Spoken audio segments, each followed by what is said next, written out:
Moving on, the government intends to reduce the pass-through cost of electricity losses in order to make it more affordable.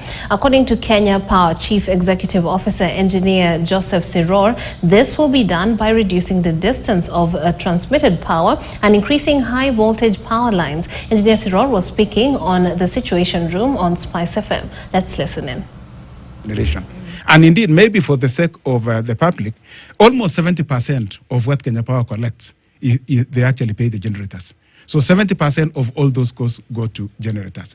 Now, once you've identified that this is the estimate of what you are going to sell in terms of units, that is what you now use to compute what is going to be the unit cost that is then going to be levied to the customer. Okay, a big ticket issue here also is the fuel cost. Fuel cost is applied to our bills, and we see that it is because of that bills then go really high. We have an example of a bill, 500 shillings bought in August last year, got you about 25.4 units. In August this year, it's getting you 15.5 units. Same amount of money, less units by 10. The fuel cost, VAT, all of these things applied. Does Kenya Power have a role in that cost that we've seen, that huge change of cost? No, it doesn't.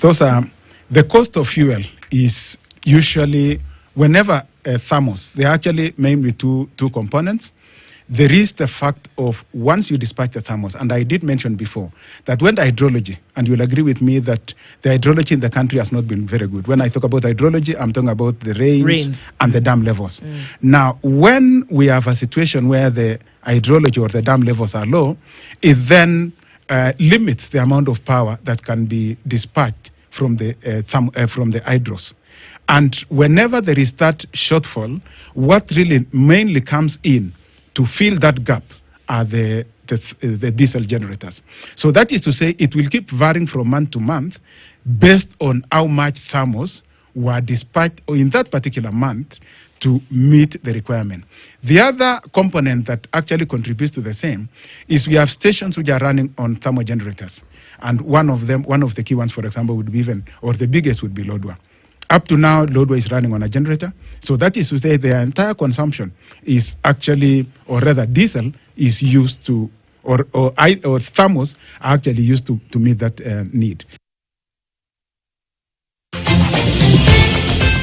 And in